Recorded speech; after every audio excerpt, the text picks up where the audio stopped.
Oh, gotta love when just as I click record, Indigo starts barking. You know, you're in for a good treat. Anyway, I gotta wake myself up. It's time to talk about every single film I watched this month. Oh no. Luckily, there's no TV that I've been doing because I finished The Shield. Did I finish that this month? If I did, excellent show. Amazing finale, one of the best. So, yeah, that's. I don't think there's anything else to add to that. I can't remember if I finished it last month or not. September has been so long, and it's only the 24th. Ugh, usually I do this halfway throughout the month to make it easier in the edit. Anyway, what are we starting with? Oh, on the first we watched Welcome Home, Roxy Carmichael. I gave it 4 stars. Really great. I did a Blu-ray review for the Vision release. It is really good. On the second, I watched Spy Kids. Wow. Oh my god. I've got the DVD. What a day. I gave it 3.5 stars. Not too bad. One of those childhood classics that I hardly ever watched because I never owned the DVD growing up. We watched it like once on TV, and then my parents bought the sequels, and we never watched the first one again. So the first one became like an infamy for like most of who the characters were. So hence, I much preferred the sequels. So let's see how my adult mindset changed on that as I get into it. On the third, I got home and watched Borderlands. I got home and watched Borderlands? How can that be? Julian, it's still in the cinema. Well, probably not anymore. Some genius. Let's put it this way. My review, to put it simply, it's not every day that you watch a film that makes you feel hollow to your very soul. I also added, when life gives you lemons, make lemonade. When life gives you Borderlands, full movie, new, 2024, top action movies 2024, for free on YouTube. Don't watch it. I gave it 0.5 star. Awful movie, dreadful, worst of the year, insane that I was able to watch it for free on YouTube, and I watched the whole fucking thing. It's bad. It's not even like laughably bad. I'm just laughing at my pitiful self for having fucking sat through that shit. Anyway, to make up for it, and maybe making a piece of shit look so beautiful, it's like having your eyes cut out and then put back in again. And you're like, oh, I can see light. So I watched Spy Kids 2, and I gave it 5 stars, because fuck it, it's amazing. I love it. I love every single part of this movie, all the way down to the camel poo. You know, this is a childhood classic for me, so there is... I don't believe in nostalgia realistically, but this one is just... But... This one's just great, no matter what. I really enjoy it. I think it's goofy as hell. It's really fun. It's really stupid. But then you get, like, Steve Buscemi coming in and, like, questioning if mankind should exist and whatever. And it's, like, it's great. You get giant monsters. The green screening is hilarious. Again, still DVD quality, so oof, I can't imagine that on HD. That's probably not a good investment. I was just inspired to watch them after having watched the Mexico trilogies. I'm like, I should watch the Spy Kids movies again. It's been a long time. And yeah, I still love this movie. I will gladly watch this any day of the week. In contrast, I watched Spy Kids 3D Game Over. So I have the original DVD which comes with the 3D glasses. So yeah, I watched it in 3D because you can do that with those DVDs. There are 2 different discs. One's 3D, one's not, which is great because the 3D disc is like, here are all the special features, and then you click on them and it's like, you have to watch them on the 2D disc. It's also funny because I remember the colors of the costumes and stuff, because clearly I watched this in 2D as well as a kid as 3D, and I remember the costuming and the colors because you can't see half of that stuff in 3D. So it's a really bad movie. I gave it 2 stars. I didn't enjoy it. I was like, man, this kind of sucks. I don't know, just the fact that Carmen's not in it until like the very end, even though she's got a giant robotic arm and she uses it, she doesn't really use it. They don't even explain it. It's just, she just has it. I don't know why, because it's cool, I guess. Anyway, yeah. Not a great film. I don't plan to watch any more of them, at least for the Spy Kids films. So, let's move on. Oh no, I watched Beetlejuice.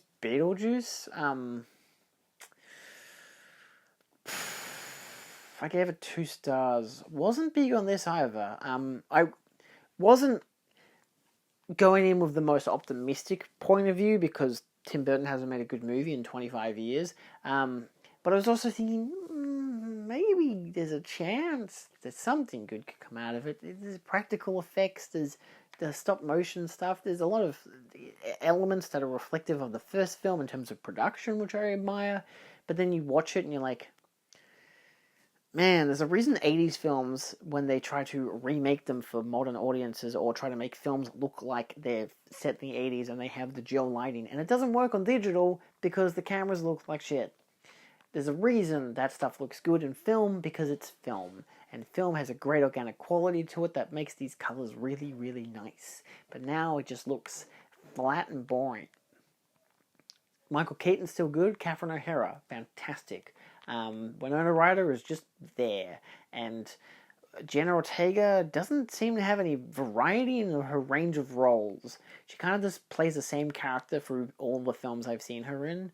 And I guess she's slightly different for that TV show she did, the one where she plays Wednesday. I didn't watch much of that. I watched scenes from it because my dad watched it like twice over, and I was just like, this looks kind of bad. So I never watched it. I don't understand the craze for it, so I'm cool. I've got Christina Ricci. I don't need Jenna Ortega. I'm good. I've even got the girl from the original show, which I much prefer over the Wednesday show. Anyway. On the 6th, I watched Vamps, a 2012 rom-com from the woman, Amy Heckerling, who made, what was that film? Clueless? You might not have heard of it, very underground. I do like some of her earlier works, even the Fast Times at Ridgemont High, pretty fun. This is not great. I gave it 2.5 stars. It's okay. It suffers from the fact that all the vampires are like, oh, technology's weird because we're old. And we have to say lol out loud because it's 2012 and we're vampires and we have to pretend to be hip with the youth so they don't think that we're vampires. And I kind of get where the gag's going. Like, it's one of those, I understand that there's a joke here, I just don't receive it as funny, but I understand the joke. So yeah, it's fine though. It's got decent performances. It has some interesting elements to it, I guess. Wallace Shawn is in it. Wallace Shawn's great in anything. Dan Stevens is fucking in it. I don't know why. He's there. Like, he's a main character. Like, he has prominence in the story. So yeah, I take it as it goes. It's got an interesting cast. Then on the 7th, oh baby, we watched The Substance. That was really good. I gave it 4.5. I wasn't as fond of just how it kept on going. For me, it was a film that I won't say anything spoiler-wise because I saw it at its fucking premiere, at least one of its premieres in Melbourne, which was great. They had a whole party for it with like cocktails that had like syringes in them. They had a dancing group there. It was wonderful. It was at the Lido. It was a whole shindig. And it was great because there were people there who were just like bought a bunch of food, and I'm like, regular moviegoer spending almost $40 for a movie ticket. Bad idea to bring all that popcorn. So anyway, bit of a grotesque movie for ya. But I did think that in the last act, it just kind of kept going. It's like the joke, like it's like watching a comedy special where you just get tired of hearing jokes because it's just so funny. You go numb, and that's kind of how the final act was for me. I didn't realize it was almost 2.5 hours long. So hence, I could not give it that 5 stars. But I'm pretty happy with 4.5 because I love Demi Moore. Fucking Margaret Qualley was amazing. Dennis Quaid. All of them, fantastic. It's amazing production design. The effects work were outstanding. It shocked so many people. I'm like, this is right up my goddamn alley. I'm laughing, cacking my head off, and everyone's screaming. It's great. Yeah. And there were just elements where it just pushed it a bit too far, but then it also added this level of camp to resolve that. And I was like, okay, I can see how they go from there to there. I don't like that part, but I do like that part. So, and I think it ended with a great shot. So it's one of those just really interesting films. Definitely worth watching. Then on the 8th, I rewatched the original Beetlejuice. Shit, I said it 3 times now. Apparently, my partner had never seen it before. She thought she had, because she wanted to watch the second one, and I was like, oh, I guess I can watch the second one, but then I watched it and I hated it, so I'm like, we're not watching the second one. So we watched the first one with Marova and his partner, because they also wanted to rewatch it before. Actually, they had seen the sequel also on the Friday. I watched it Thursday, they watched it Friday, they thought it was okay. We all preferred the first one. I love the first one. I gave it 5 stars. It's one of my favorite. It's my favorite Tim Burton film. Yeah, I love this film. I was happy to actually show it to Helene and that she really enjoyed it. So that's always a good thing. I love it. On the 9th, I watched the short film Street Trash from 1984, followed by the film Street Trash from 1987, which I gave 2.5 stars. I logged the short film first, even though I actually watched the second, just because I couldn't be fucked dealing with any of that stuff. It was because my mate John Harrison actually lent me the Blu-ray, and again, the film is... I really like the short film. It's basically like, if you like all the gore stuff, watch the short film. It's a lot lower budget, but the same concept. But the film itself is like, the opening couple minutes, really fun, and yeah, great effects work, some really shocking stuff. And then the rest of the film happened, and you're like, wow, this film's really kind of fucked up. And in the degree of a kind of Toxic Avenger trauma type of non-PC kind of stuff, and that's fine. Like, I don't mind if a film goes down that avenue, but then they do a certain thing to a woman in the film, and it's just so grotesque. Like, they don't show it. There's just such a huge implication, and it was just too much. It was like just too ugly. But then like the last 15 minutes happen, and it's just constant people melting, and I'm like, now we're at it. We're back, baby. Really had to pull through there, but I really landed the ending. It also has too many characters, and it's very messy. So it's not just the woman with what happens to her. It's also just the characters aren't that interesting. There's too many people. The villain I like, the guy, the PTSD dude, he was really interesting. So yeah, there was some funny stuff, some ugly stuff, some really ugly stuff, and then some great effects. So yeah, it's a mixed bag.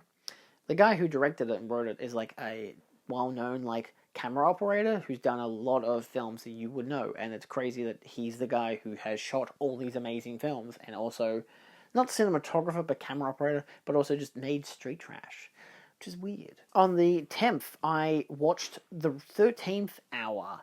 Gave it 3 stars. This is the second last Whistler film. The last one with Richard Dix, his final film before he died. He actually retired and then died like 2 years later.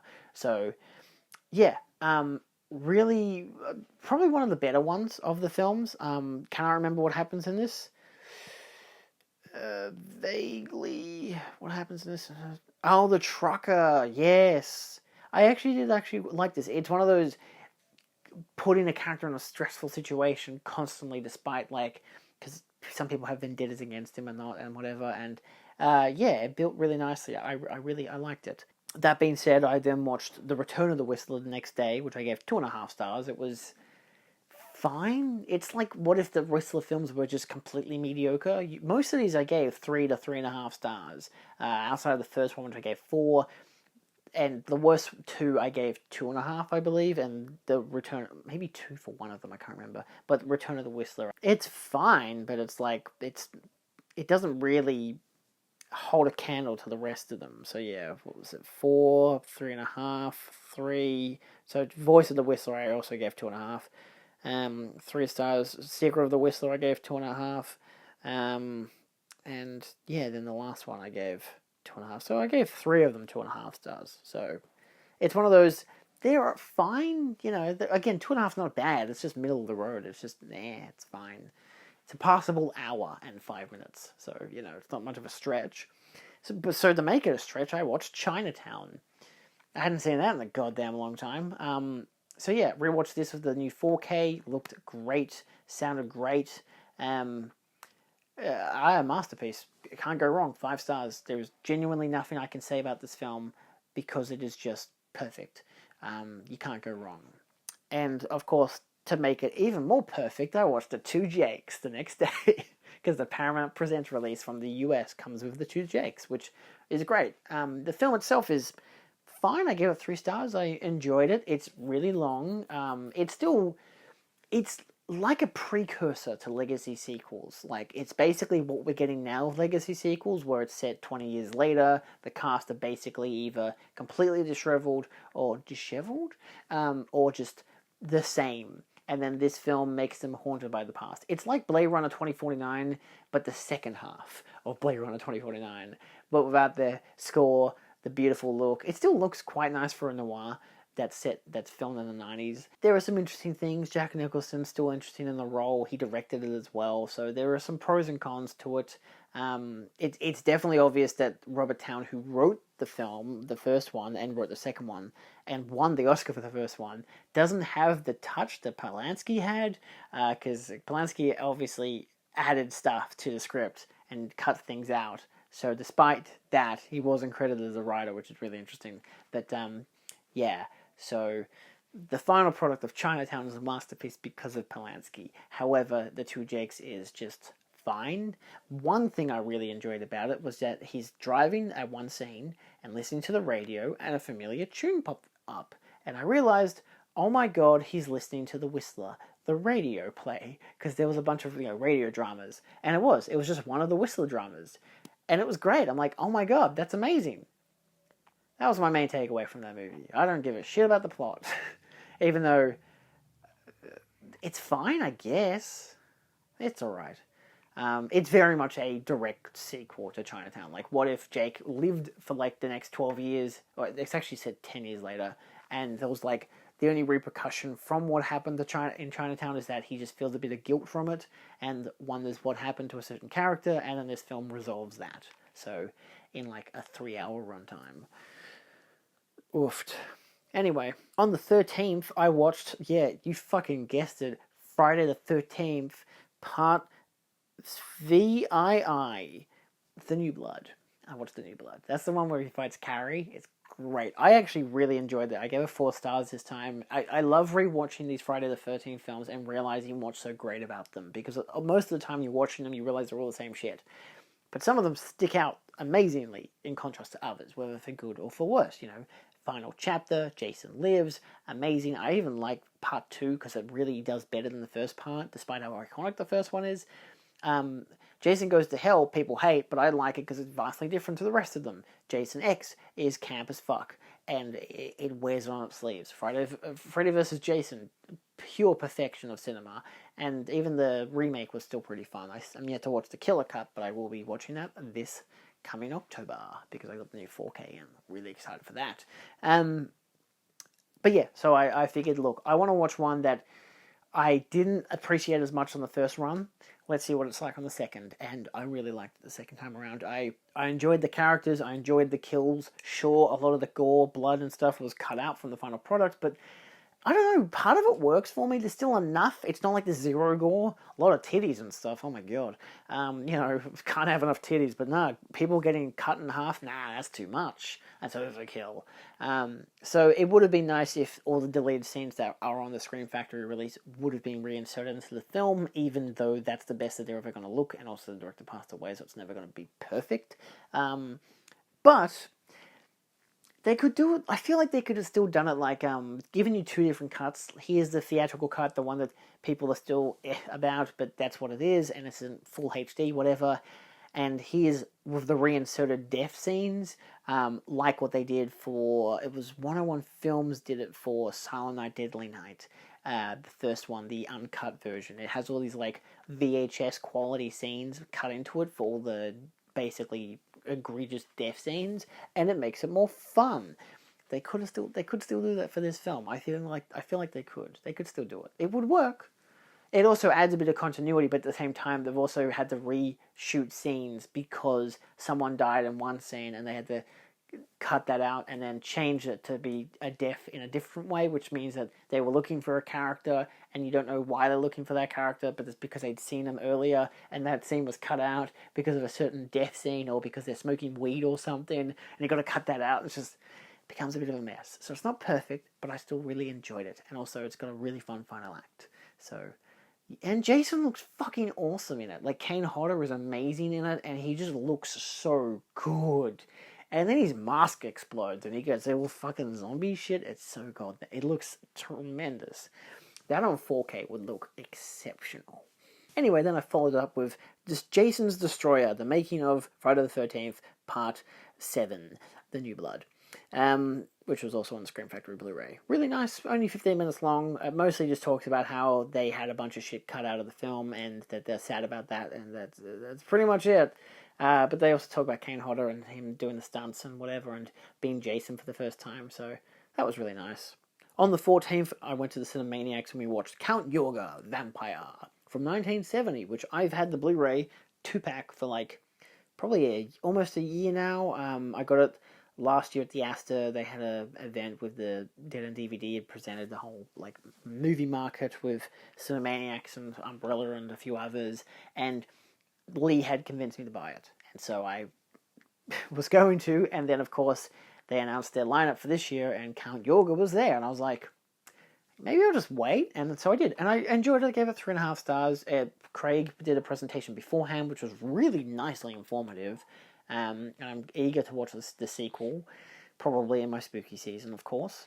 So we'll see how that goes. But yeah, definitely an interesting one. Vampire films are touch and go for me, so I was happy to at least appreciate elements to it, even if I thought it was kind of dull at some occasions. But again, vampire films, they're all the fucking same most of the time. So yeah, it's a bit tiresome for me, but at the same time, it is what it is. Then I did a string of eco-horror films, so let's punch them out. Started with Frogs, gave it 3 stars, 88 films release. Weak first half, but set up all the characters, so then the second half kills them all off. Fun. Food of the Gods, gave it 2 stars.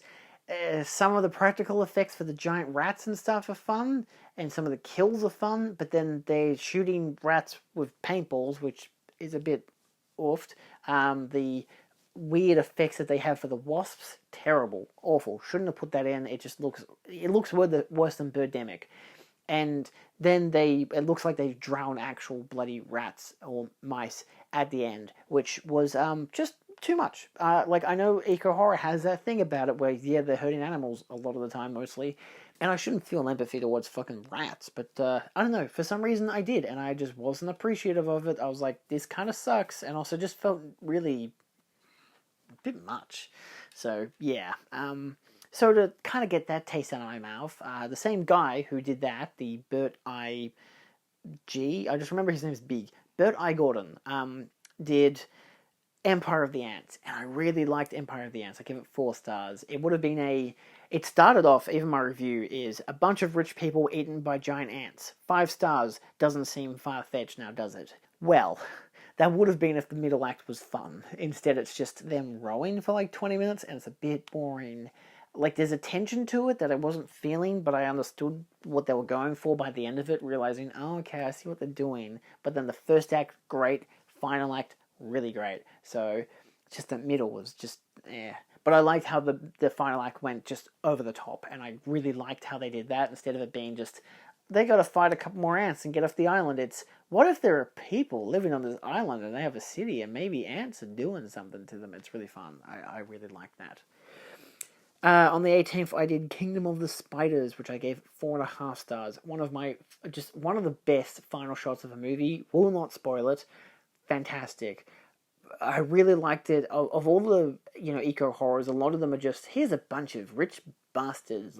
Or they're just really bad to Mother Nature. Let's kill them off, and that's great always. But sometimes you like the small town community stuff. You get a small town of people, maybe one person comes in who's just not knowledgeable of the people, so they can be your avenue to understanding the people in the community, but also they're the smart person, maybe. They know about what's happening. They understand spiders. And the kingdom of them, and great effects, a lot of people die, love it. Just really interesting. I didn't expect where it would go in the end. I was really happy about that. They do run over a couple spiders, though, so if you're not into that kind of stuff. But spiders I'm okay with. Fuck them.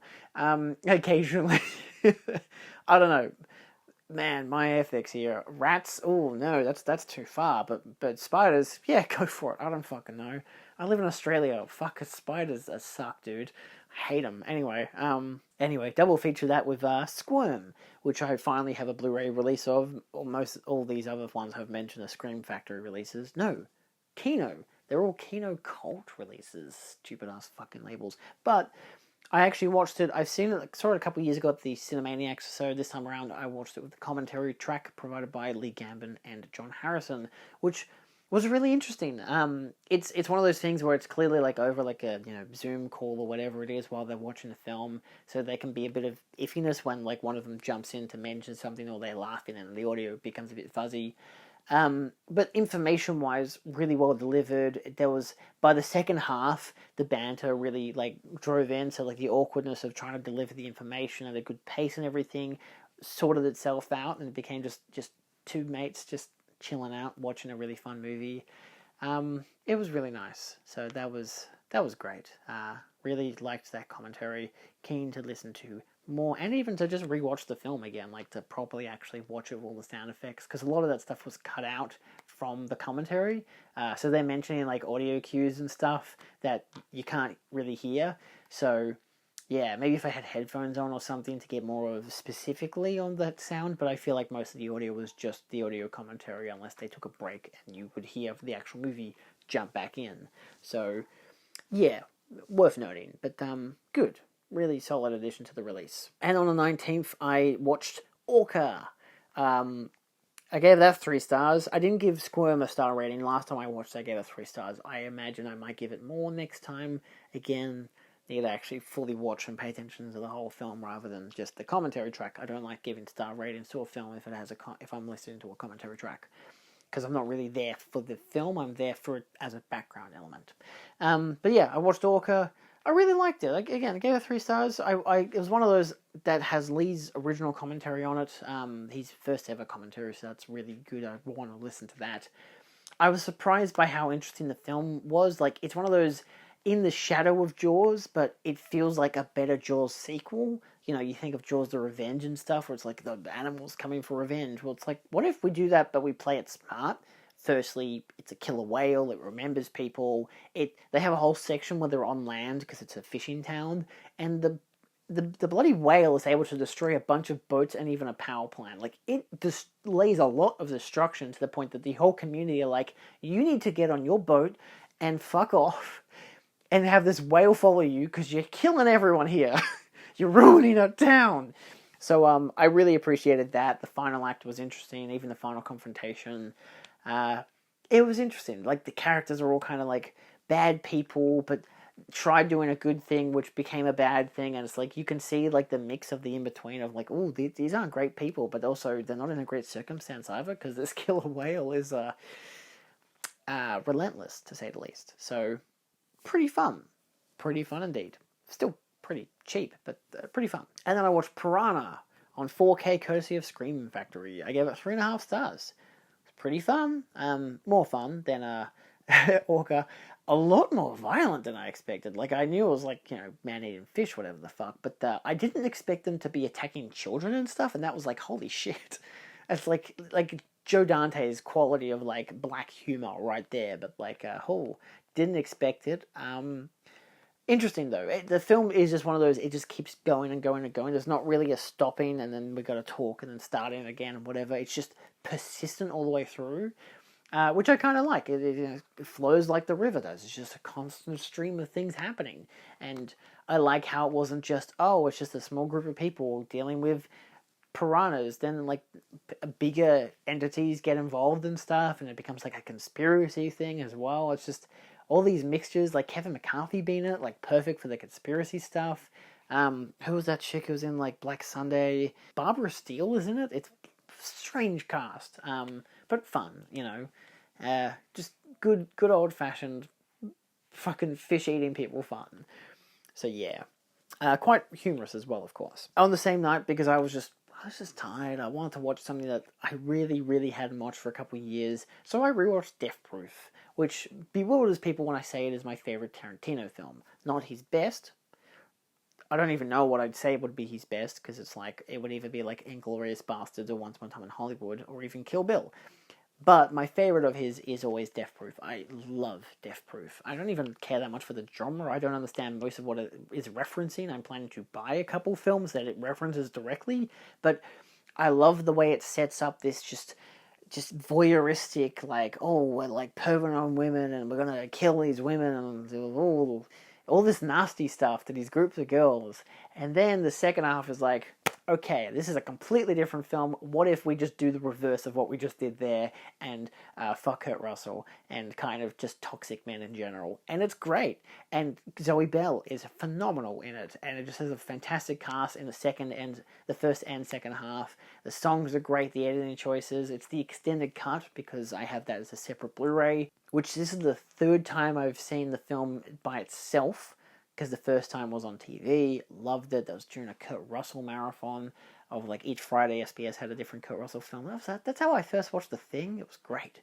So, had those two and loved Death Proof. I was like, this is insanely fun. I don't even think it was the extended cut. It was just like the theatrical version. And then I got the, extended cut version. I got the Roadshow, the 3 hour long whatever, the full release which comes with Planet Terror, which is, I've watched that twice now. I've watched the extended cut twice now as well, so I guess I've watched this 5 times. I've logged it 3 times on Letterboxd, so I definitely have watched the extended long, the long double feature version before I got Letterboxd, so yeah, but it was 2019 that I watched the extended cut, and then 2020, I think, that I watched the double version. I don't care that much for Planet Terror. So that's why I haven't bought a separate release for that film. So I should. Probably. They say it's the extended cut, but I don't think they actually added anything more to it. But yeah. Anyway, I love Death Proof. 5 stars. Did I mention 5 stars? 5 stars. Death Proof. There you go. Anyway, did another eco horror with Grizzly, which is the 7 release. I gave it 3.5 stars. Fun, interesting film. Good effects, nice characters, not overly developed, but works well enough. This one also feels very much like a Jaws ripoff, which is fine. I enjoyed it. I thought it was fun. So and the bear was interesting. Good stuff happens, bad stuff happens. I don't know. It is what it is. And then for the previous 2 nights, I watched Happy Gilmore, which I'd never seen before. This one was on Netflix, which I don't know, I want to watch a comedy. I've just done 12 hours of filming and it was exhausting. So, of course, you film 12 hours of sport. Realistic thing is to go home and watch a sport movie. So I watched Happy Gilmore. I gave it 4 stars. I was really surprised by it. I found it interesting. The characters were good. The story was good. It was funny. It wasn't too Adam Sandler stupid, but just like the right amount that I was okay with it. Yeah, and it doesn't have any of like his annoying side actors, like that guy who was Paul Blart and that other guy who was annoying and that other guy who was also annoying. So it benefits from actually having good actors in it. So shout out to that. I don't think I'll watch any more of those films. I know there is a sequel coming out, and they've just announced the 4K as well. And there is also Billy Madison, which is also on Netflix. But I don't really think I want to watch him being at school, screaming at children. Seems a bit too juvenile for me, at least. I don't know. Anyway. But last night I watched Zoolander. Gave that 3.5 stars. I've never seen Zoolander before, so that was really interesting. I thought it was quite funny. It's definitely one that, unlike Happy Gilmore, I'll probably gladly rewatch it. I mean, Happy Gilmore's still fun, but there's just a lot of jokes and stuff, a lot of one-liners and stuff in Zoolander that I didn't catch immediately. I think my favorite one just being just how casually delivered the freak gasoline accident line was. And it was just because I was with Steve and Mitch the other day, and they were talking about it, and I was like, I've never seen this, I don't know what you're talking about. So yeah, it just popped up there on Netflix. I was like, I'm really tired, let's watch a comedy, and I really enjoyed it. So yeah, I imagine I give it more than 3.5 on rewatch, but I was content with that for now at least. But yeah, nicely quotable, goofy, just so much kind of happening that I gotta rewatch it to cement how, it's one of those I think I could enjoy it a lot more on rewatch. There'll be stuff I laugh at more on rewatch and not as much for other areas, so I just know it's going to be that kind of a comedy, so On the 24th, I watched Tarantula, The Deadly Cargo. This is a Kino release that I got back at the start of 2023 from the Cinemaniacs. I don't know, I expected eco-horror-ish, and it kind of is. It's just Tom Atkins delivers a cargo full of deadly tarantulas to a small American town, and they have to fight them off before more people die. It's fine for what it's worth. I gave it 3 stars. It's a fun TV movie, basically. It's not too, crazy or gory or anything. It's better than films like Ants or whatever. So many times am I going to say that these TV movies are better than Ants, because they are. The characters are interesting. The death scenes are interesting, I guess. They kill off characters you wouldn't expect them to kill off, so I appreciate that aspect to it. Gives it more, realism and, I don't know, drama. Is realism and drama the same? I don't know. It just gives it more stakes, so I appreciated that. It's an okay Blu-ray release. Then on the same night, I decided to start my Hooptober 11. I will be doing a full video talking about Hooptober 11 once I have finished goddamn watching all 31 films. Most of which I still don't know what I'm going to watch. I'm just kind of here's a list of 25. The rest of them, I'll wing it. So, yeah. Anyway, so we started on the 24th with Witchfinder General, which is the new 88 Films 4K release, which I had never seen the film before. I've only ever owned a old Cinema Cult Blu-ray, which I got for $10 a couple of years ago. So no harm there, of course. So, of course, watching the film 4K was stunning. It is a beautiful release of the film, which, again, I've never seen before, and I really enjoyed it. It's not exactly what I was expecting from a Vincent Price film. Usually you expect some kind of, campy nature to the films, a la anything Hammer Horror or was it William Castle or whatever. But this is very different, and I kind of appreciate it. As it went on, I liked it more, but for me it's it's a good depiction of its genre, but not for me a masterpiece per se. But I can understand why people love it. But I'm also there's a lot of just scenes of people just riding horses. So but Vincent Price is the bad guy. It's based on a true story of an actual guy who went around England just saying she's a witch, he's a witch, we gotta kill him, gotta hang him, then eventually we gotta burn him. The burning scene is insane. It was. It's terrifying, but it's, beautiful to watch in the same way. But, yeah, my appreciation to some degree also comes from the fact that they're initially oh, men are also witches. So it's so it's not completely we just hate women kind of deal, like most of it was. It's just we're just killing people because we don't like them. He's a witch because he's a priest. That's it. So, yeah, it's cheesy, it's schlocky, but it's quite fun and much darker than I expected. So not really cheesy or schlocky when you think about it, just kind of dark. So yeah, and a great performance from Vincent Price. On the 25th, I started what is part of a 4-film series, which again is part of Hooptober, where you have to watch a series of films that have at least 4 in the franchise. So I watched the Species films because I got the 88 Films box set recently, and I figured, what other films do I have that are 4 films? I was wanting to watch Children of the Corn or something. I realized I could have watched Critters, which probably would have been a lot better, but I wouldn't have had the energy to watch past probably the first film for Species had I have watched it without it being the for Hooptober. So the first film I gave 2.5 stars. It's not great. It's one of those great concepts, bad execution films. Very much what if we could fuck the xenomorph from Alien? And that's basically it. It just transforms into a sexy woman, and then it just kills a bunch of people, and fucks a bunch of people, or at least endeavors to. Once you realize what it does when it fucks, it's oh, actually, maybe that's bad. Maybe it shouldn't do that because it kind of creates a monster. Anyway, yeah, it's very very cheesy, very 90s. It is, mid 90s anyway, 95, so literally mid 90s.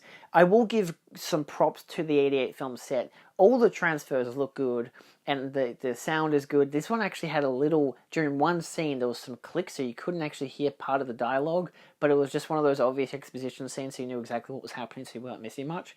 But outside of that, the films looked great.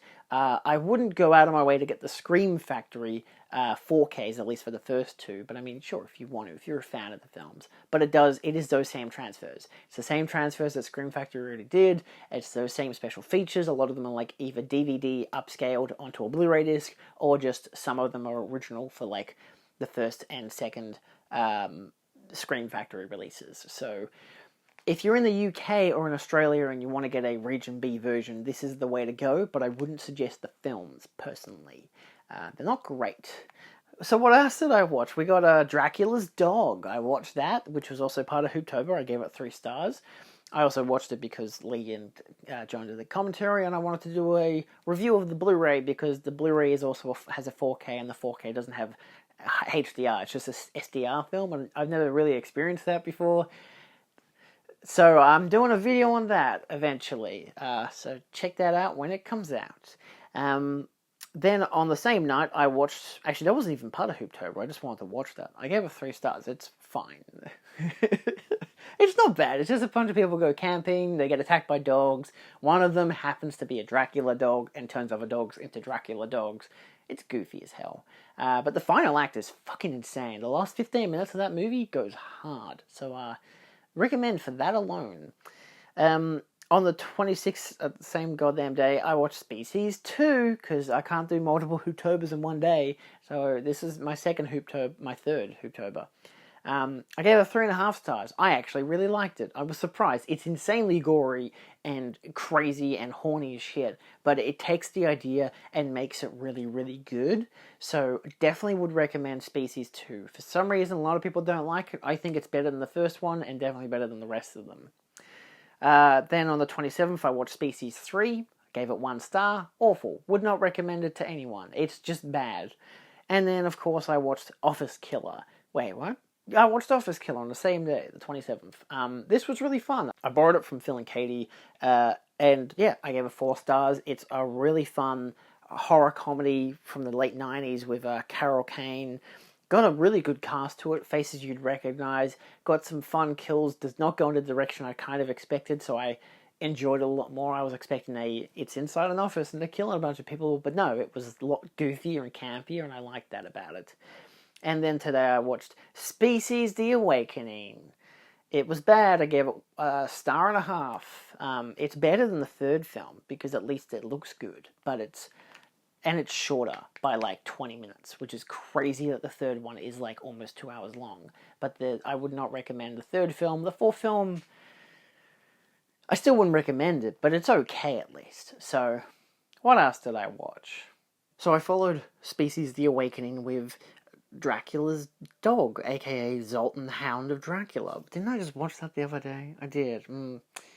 Right, this time I actually watched the audio commentary, which it felt like a really nice approach because it was a commentary that came out back in 2019 that Lee and John had done, and so I just know almost home. It was the grand final day, so I was like, great, I'll just have it playing in the lounge room while I'm, fixing stuff up and whatever.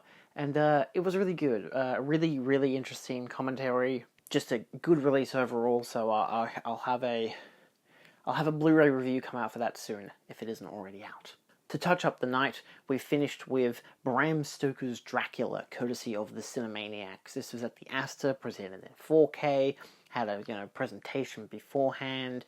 It was really nice. I mean, I really enjoy the film. It's one of those films that's it's just a bit boring at times. But at the same time, I have seen it a lot, but on the big screen was great, especially for the visuals and everything, because my partner hadn't seen it before. It was a great way to introduce her to basically the original Dracula story, whilst also giving her, these amazing visuals and costumes and effects and everything. Sure, the acting's not the best, and the characters aren't very interesting, but at the same time, it's not bad. Yeah, it's alright. It's good. I gave it 4 stars. I enjoy it.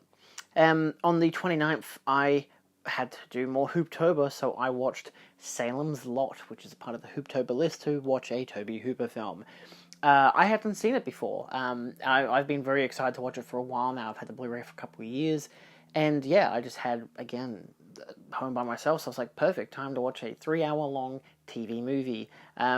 And it was really good. I gave it 4.5 stars. I absolutely loved it. Like, I knew going into it that it was going to be, like, slow burn realistically. Like, it wasn't going to be horror out the gate.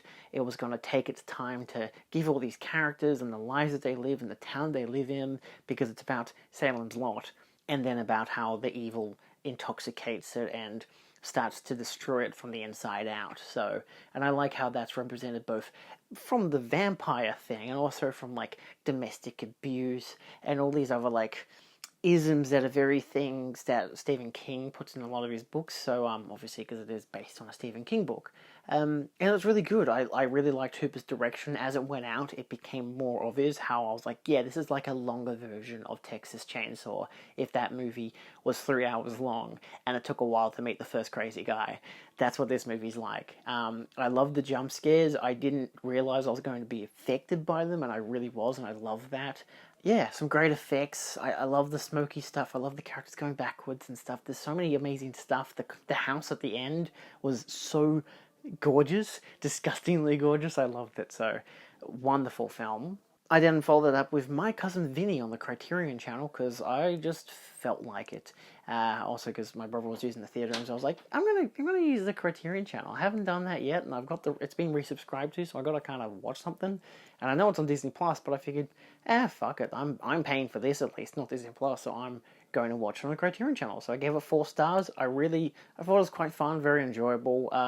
Marissa Tomei is stunning in this film. I'm just like, who allowed her to use all these different costumes? Because they're great. I love it. So, definitely worth watching if you haven't seen it before. Yeah, really interesting film, really funny. Joe Pesci's great as well. All the side characters are really fun, so definitely worth watching. And then on the 30th, I did a double feature again for Hooptober, mostly because today that I'm filming this on the 1st of October, I'm about to go out to see Megalopolis at the IMAX, and I'm like, I don't have time to watch a film, but I have enough time to film this video and edit the rest of it, hopefully, and have it come out tonight. So I watched The Slumber Party Massacre and The Slumber Party Massacre 2, which was actually called Slumber Party Massacre 2. These were both from the Scream Factory 4K. The original film is, I love it. I love The Slumber Party Massacre so much. It's becoming one of my favorite slasher films. I gave it 5 stars. Like, I gave it 4 stars last time. I was like, I recognize this film has some game. Like, you don't see it at first, but then it pumps itself up and you're like, holy shit.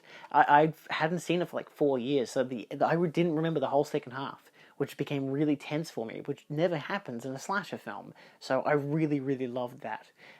It's beautifully shot. It is just absolute carnage. I love it. It's gory. It's got some sex appeal, I guess, if you really want to phrase it that way. But it's got some fun characters. Everyone feels real and lived in and whatever, but there's also a nice satirical touch to just the play on all this kind of stuff, all these tropes. So I really liked it. It was just really fun. And then I watched, obviously, part 2. I gave it 2.5 stars. Unfortunately for me, this didn't click where I wanted it to. I watched the R-rated, not the unrated cut, because the Blu-ray has the unrated, but I didn't actually know there was an unrated cut, but at the same time, I don't really care, because watching it, I'm like, and I checked out some of the unrated scenes, and most of it was just like dialogue stuff from a VHS rip, and I'm like, I don't really, sure, alright.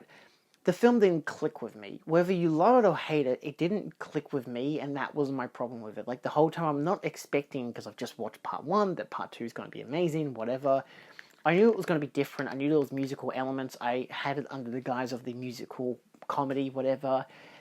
I didn't like the music. I didn't think it was very funny. There was like 1 or 2 parts I chuckled to, but the rest of it, I'm like, I just don't care for these characters. It just feels like a stale imitation of the original. And not even that. It tastes like it gets immediately into the slumber part of it, which is great, but then the massacre doesn't start till 50 minutes in. No one dies. And I'm like, with the first film, you contrast it to that, and that has kills going up from the 6-minute mark. This one is like, oh, we're not going to do anything till the 50-minute mark. But the problem is it has all these dream sequences. And I love surrealism and whatever, but the film clearly uses dream sequences to be like, oh, it's like stuff that she's going to see that's going to happen, and stuff that's happened in the first film, which I like. It was a good mix of both. The problem was the stuff that was going to happen, most of it didn't happen, and I know that because I rewatched the start of it for the unrated cut and was like thinking, man, that whole dream sequence, not a lot of that happens, and it's emphasized that, you know, she sees a dead bird, in real life she sees a dead bird, you know, the way that a certain guy dies is how that guy dies. But outside of that, there's not a lot of connection, not to mention the fact that when the actual villain does show up in the film, I don't know if it's meant to be a dream sequence or not, because she's been seeing, the main character, all these visuals, which are dream sequence-like visuals, and they're becoming more reality, and then suddenly, bam, it just is reality, and this guy's just on the loose killing people. And I'm like, okay, cool, I guess. He's kind of obnoxious and annoying. Like, he doesn't come off as scary at all. Like, he has a guitar drill, which is a cool visual, but the effectiveness of it, I'm just like, is this all just a dream sequence? Mild spoiler alert, it kind of is, and I don't like that. Clearly this is very a post-Nightmare on Elm Street kind of, you know, slasher film, and I'm like, I get it if you just want your whole movie to be kind of vaguely dream sequency, and that's great, but it works in the context of Nightmare. In the context of this, it's just like, these are all just flash forwards to what is what we're expecting to happen, and then most of it doesn't, and then when it does, it's just not as impactful, because again, I'm sitting here the whole time thinking, is this whole thing where this guy's killing all these people just a dream? Because that's just the interpretation I'm getting from this. If all the blending into reality stuff is a dream sequence, then this itself has to be a dream sequence by the logic and the lore of the film. So whether it is or isn't, I guess, is arguably up to debate. Well, maybe the whole thing was a dream sequence, like the whole film was a dream sequence. So yeah, I think that's what the film's going for in the end, and I'm like, I might appreciate it more on rewatch, but not today, unfortunately. Anyway, that's all I'm watching for this month. Obviously, I got Megalopolis tonight, so wish me luck. But obviously, we've got spooky season, so I'm going to be watching a lot of horror films throughout October, because even though I watch a lot of horror films anyway, because I'm just like that. So, yeah, thanks for watching. See you guys next time, and bye.